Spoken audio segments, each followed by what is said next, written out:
That's right guys, I finally pulled the trigger and got some coilovers. I went with the Fortunato 500s. They're the most affordable from their lineup. They're completely hand built, custom, so you can pick whatever spring rates you want. They're modular and they're rebuildable. The ones that I decided to go with, which are the 500s, for the type of driving that I do, need to be rebuilt every 60,000 miles. And since these coilovers are custom, after you spec them out with all the options that you want, it normally takes 2 to 3 weeks for them to ship them out.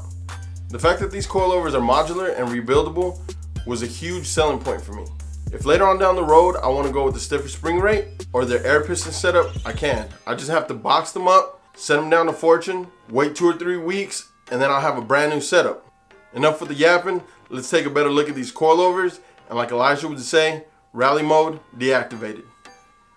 So here they are, my Fortunato coilovers. They're the 500 series. I went with the upgraded Swift springs. I got the radial bearings. Inside every set of coilovers, you're gonna get a certificate of assembly. In my case, mines were made by Michael Cromer. Hopefully I didn't destroy that.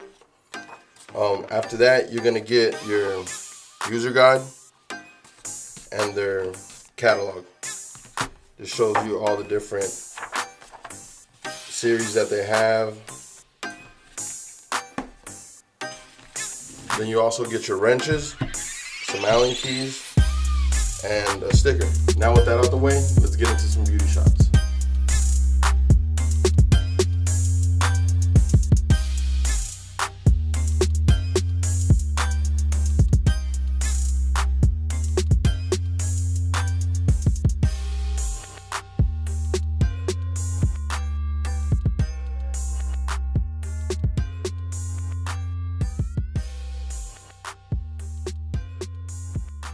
Really quickly, I want to give a huge shout out to Elijah at Moon Performance.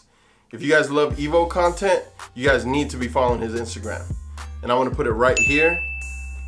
Also, he's the one that's going to be doing the install on these coilovers and the stainless steel lines from the other video. I also want to give another huge shout out to my brother LagartoNco. He has his own YouTube channel, which I'm going to link down below, as well as his Instagram right here. Make sure you guys give them both a follow. As usual, thank you so much for watching these videos. Please like, comment, share, and subscribe, and I'll see you on the next one.